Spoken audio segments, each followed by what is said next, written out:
لا یؤاخذکم اللہ باللغو فی ایمانکم، اور اللہ تعالیٰ تمہیں نہیں پکڑے گا تمہاری فضول قسم کی جو ہے وہ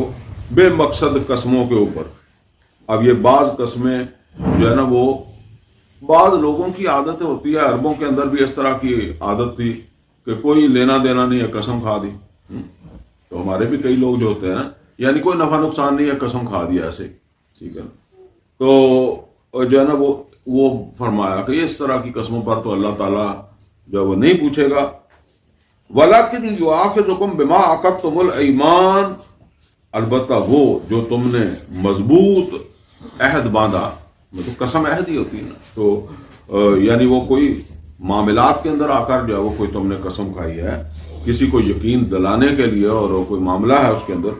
تو اس کے اوپر تو اللہ تعالیٰ تمہیں پکڑے گا۔ فَكَفَارَتُهُ اطعام عشرة مساکین من اوسط ما تطعمون اہلیکم او کسوتہم او تحریر رقبہ، تو پھر کفارہ ہوگا ایسی قسم کو توڑنے کا 10 مسکین جو ہے وہ ان کو جو ہے وہ کھانا کھلانا اوسط درجے کا جو تم اپنے گھر والوں کو کھلاتے ہو اسی طرح کا ہی، اور اسی طرح کا لباس دے دو، پھر یا کھانا نہیں کھلاتے تو پھر لباس دے دو، اور تحریر رقبہ، یا پھر آزاد کرنا ہے ایک غلام کا ایک قسم کے بدلے میں۔ فَمَن لَّمْ يَجِدْ فَصِيَامُ ثَلَاثَةِ أَيَّامٍ، اور جس کے پاس یہ گنجائش نہ ہو،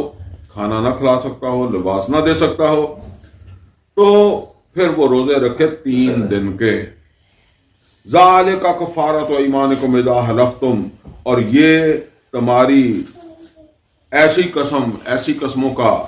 جو تم نے مطلب حلف ہے کوئی معاہدے کے اندر جو ہے وہ معاملات کے اندر کسی کو یقین دہانی کروائی ہے،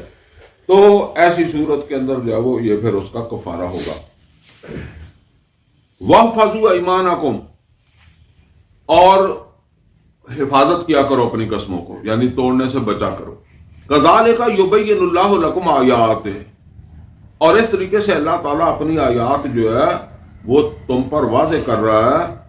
تمہارے سامنے بیان کر رہا ہے، لعلکم تشکرون، تاکہ تم اس کے شکر گزار بنو۔